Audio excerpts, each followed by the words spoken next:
అందరికీ జై హింద్. పాకిస్తాన్ 12 ముక్కలుగా విభజించబడుతుంది. మీరు విన్నది కరెక్టే. ప్రస్తుతం పాకిస్తాన్లో 4 ప్రావిన్సెస్ ఉన్నాయి. పంజాబ్, సింధ్, బలూచిస్తాన్ అండ్ ఖైబర్ పఖ్తూన్ఖ్వా అని చెప్పి.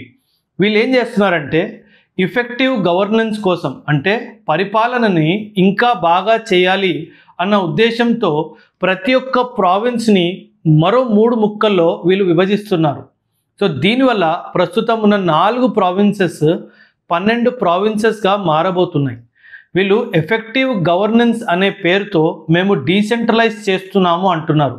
కానీ క్రిటిక్స్ ఏమంటున్నారంటే ఇది డీసెంట్రలైజేషన్ కాదు, ఇది యాక్చువల్లీ రీసెంట్రలైజేషన్ అంటున్నారు. అంటే ఒక ప్రావిన్స్ని 3 ముక్కలుగా చేస్తే అక్కడ అవసరమైనప్పుడు ఒక మిలిటరీ యాక్షన్ని చాలా బాగా ఎగ్జిక్యూట్ చేయొచ్చు. మనందరికీ తెలుసు బలూచిస్తాన్లో ఎలాంటి నిరసనలు జరుగుతున్నాయో సింధులో కూడా నిరసనలు జరుగుతున్నాయి. అదేవిధంగా ఖైబర్ పఖ్తూన్ఖ్వాలో కూడా నిరసనలు జరుగుతున్నాయి.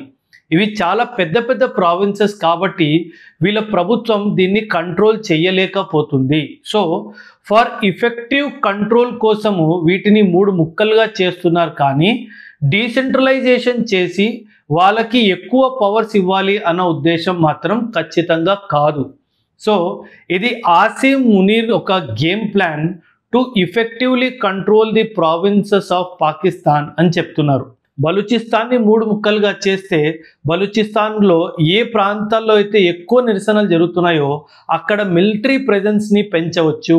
అదేవిధంగా సింధ్ అండ్ ఖైబర్ పఖ్తూన్ఖ్వాలో కూడా పెంచవచ్చు. అండ్ ఇది ఒక మిలిటరీ స్టేట్ని ఎస్టాబ్లిష్ చేస్తుంది అని చెప్తున్నారు. అండ్ దీనివల్ల పాకిస్తాన్లో ఇన్స్టెబిలిటీ పెరుగుతుంది. గవర్నెన్స్ బెటర్ అవుతుందో లేదో తెలియదు, కానీ ఖచ్చితంగా పాకిస్తాన్ ముక్కలుగా పర్మనెంట్గా ఇంకొకసారి అవ్వబోతుంది అని చెప్తున్నారు.